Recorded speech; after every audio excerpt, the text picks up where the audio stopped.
कवि सम्मेलन देख देख के घर की शीला देवी को शेर और शायरी का बुखार चढ़ गया था। अब वो सीधे मुंह किसी को जवाब ही नहीं देती थी। उनके पति और उनका बेटा तो काम करने घर से बाहर चले जाते थे और उनकी शायरी झेलनी पड़ती थी बहू रेणु को।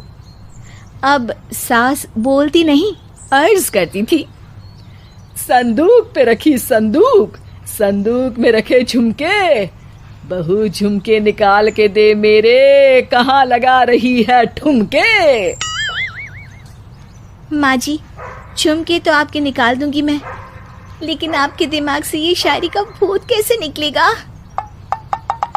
छोटे लोग नहीं समझेंगे, शायरी है शौक बड़ा, तू अपने काम से काम रख, मेरे काम में मत टांग अड़ा। शौक अलग बात है, लेकिन हर चीज में अपना शौक डाल देने से जग हंसाई हो सकती है सासू माँ।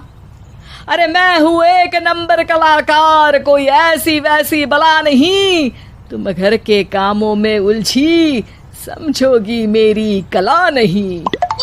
ठीक है माँ जी, आप नहीं समझती तो कोई बात नहीं, लाओ मैं आपके झुमके ही निकाल कर दे देती हूँ। बहू सास के झुमके निकाल कर देती है और वहां से चली जाती है। शाम को बहू अपने पति से शिकायत करती है, सुनिए जी, आप माँ को कुछ समझाते क्यों नहीं? अरे क्या समझाना है माँ को? अरे अपनी शायरी थोड़ी कम करे ना। अरे तुमको उनकी शायरी से क्या दिक्कत है? अरे मुझे नहीं, पर पड़ोस में सब लोग हंसते हैं, कहते हैं बुढ़ापे में लोग सठिया जाते हैं, लेकिन शीला जी तो शायर हो गई हैं। अरे लोगों का काम है कहना, लोगों की बातों का क्या टेंशन लेना। अरे वाह, मैंने भी शेर कह दिया, वाह वाह वाह वाह। देख लो, तुमसे किसी ने कहा नहीं और तुम्हारे सामने कोई माँ की बुराई नहीं करता तो तुमको फर्क नहीं पड़ रहा। अरे तुम खामखा की बात का बतंगड़ बना रही हो। चलो चाय बना कर ले आओ मेरे लिए, साथ पियेंगे, कोई ढंग की बातें करेंगे। रेणु चाय बनाने लगती है।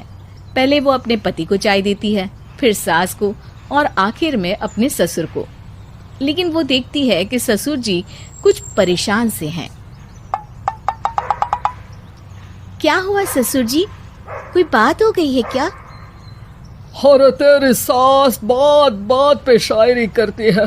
कल मैंने पूछा कि खाना खाया तो तेरी सास ने क्या जवाब दिया पता है?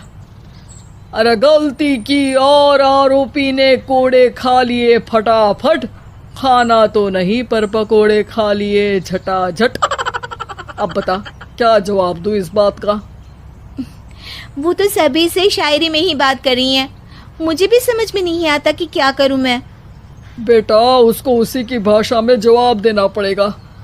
मैं तो आम बातचीत में भी उसके सामने कुछ नहीं बोल पाता, शायरी में क्या बोलूंगा भला। ससुर ने जैसे ही कहा कि उसको उसी की भाषा में जवाब देना पड़ेगा, बहू को ये बात जच गई। अगले ही दिन वो शायरी की कुछ किताबें लेकर आई और शायरी की प्रैक्टिस करने लगी ताकि सास को उन्हीं की भाषा में जवाब दे सके। उसने दिन रात एक कर दिए। एक दिन सब साथ में बैठकर टीवी देख रहे थे, तभी रेणु सबके लिए बिरयानी बनाकर लाती है, लेकिन सास को बिरयानी भाती नहीं। कौवा करता काऊ काऊ, चिड़िया बोलती ची ची, इतना खराब बिरयानी बनाई है कि मुंह से निकले छी छी। बस इसी मौके का तो बहू को इंतजार था, क्योंकि अब बहू सास को उसी की भाषा में जवाब देने के लिए तैयार थी। माँ जी, हमको अपनी ये बेकार शायरी ना सुनाइए, जैसी भी बनी है बिरयानी चुपचाप खाइए। ससुर जी और रेणु के पति ने रेणु का जवाब सुनते ही जोर से ताली बजाई और सास ने जब रेणु का शायराना जवाब सुना तो उनके गले में बिरयानी अटक गई। बहू ने एक और शायरी का तीर छोड़ा। शायरी में बहू के सामने सास हो जाएगी ढेर, क्योंकि सास मारेंगी एक शेर तो बहू मारेगी 1.25 शेर। सास को छोड़ के सब वाह वाह करने लगते हैं। आज पहली बार सास को नहले पे दहला मिला था और रेणु ने सास का मुंह चुप करा दिया था।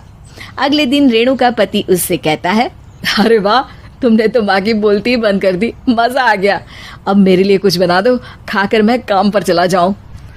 शायरी ही है मेरा जीवन, वही करूँगी जी भर के। नौकरानी रख लो कोई, काम नहीं करूँगी मैं घर के। अरे तुम क्या माँ जैसी हरकतें करने लगी, सीधे सीधे बात करो ना। हो गई कल शायरी, रोज थोड़ी ना करोगी। शीशी भरी गुलाब की पत्थर पे फोड़ दो, जो मुझे शायरी से रोके उसके कान मरोड़ दो। पति घबराकर वहां से चला जाता है और बाहर उसके पिताजी के पास जाकर बैठ जाता है।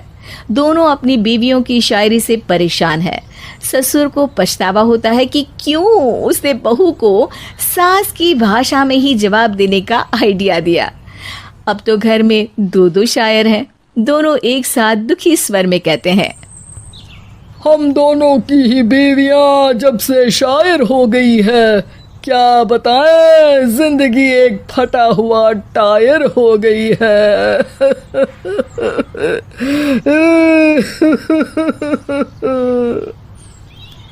हम दोनों की ही बीवियां जब से शायर हो गई है, क्या बताएं, जिंदगी एक फटा हुआ टायर हो गई है।